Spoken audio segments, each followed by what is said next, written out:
Notícias do STJ. Os destaques do dia do Superior Tribunal de Justiça, quando e onde você quiser. Olá, esse é o boletim com alguns destaques do STJ. A primeira sessão do Superior Tribunal de Justiça decidiu que, na falta de lei local, não é possível reconhecer a prescrição intercorrente em processos administrativos estaduais ou municipais com base no Decreto 20.910 de 1932. Segundo o colegiado, esse decreto prevê apenas a prescrição quinquenal das pretensões contra a Fazenda Pública, não tratando da prescrição intercorrente. Assim, a aplicação por analogia para extinguir processos administrativos em curso foi considerada indevida. O relator, ministro Afrânio Vilela, afirmou que não cabe ao Poder Judiciário criar prazos, causas interruptivas ou marcos iniciais sem previsão legal, sob pena de violar a separação dos poderes e a autonomia de estados e municípios. O ministro também destacou que a Lei 9.873 de 1999, que regula a prescrição intercorrente, aplica-se exclusivamente à administração pública federal. Apesar disso, o colegiado ressaltou que a falta de norma legal não afasta o dever da administração de observar o princípio da duração razoável do processo administrativo. No caso concreto envolvendo multa ambiental em Minas Gerais, o colegiado afastou a prescrição intercorrente reconhecida pelo Tribunal Estadual e determinou o retorno dos autos para análise das demais questões, inclusive da nova lei estadual que passou a regular o tema.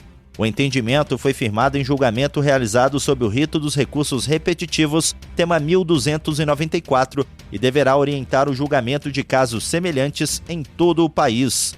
Com isso, os processos que estavam suspensos, aguardando a definição da controvérsia, poderão voltar a tramitar.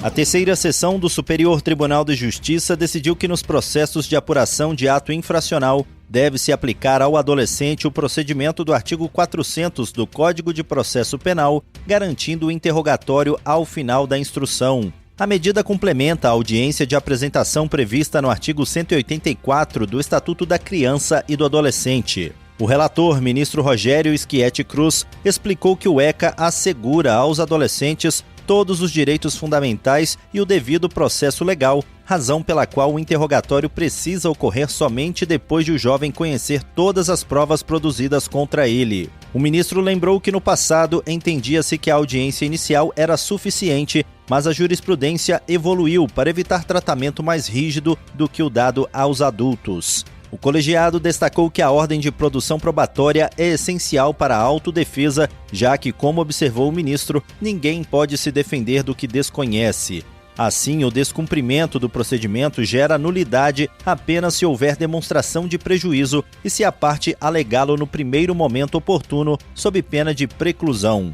A terceira sessão também reafirmou 5 diretrizes que devem ser seguidas na apuração de ato infracional. Primeiro, a audiência de apresentação serve apenas para decidir sobre internação provisória e remissão, sem colheita de provas. A segunda diz que eventual confissão nessa fase não fundamenta sozinha a procedência da representação. A terceira prevê que o interrogatório final deve ocorrer segundo o artigo 400 do CPP. A quarta é que o entendimento vale para instruções encerradas após o dia 3 de março de 2016. E, por último, a nulidade deve ser arguida no momento adequado. Essa decisão foi tomada em julgamento realizado sob o rito dos recursos repetitivos, tema 1269. Agora ela deve orientar os demais tribunais do país quando julgarem casos semelhantes.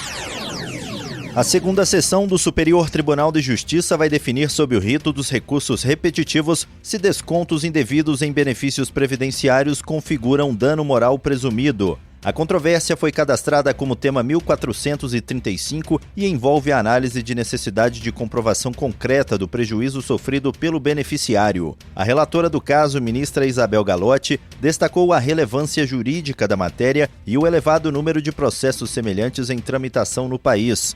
Segundo a magistrada, o julgamento sob o rito dos repetitivos vai permitir maior esclarecimento da controvérsia e vai contribuir para a uniformização da jurisprudência nacional.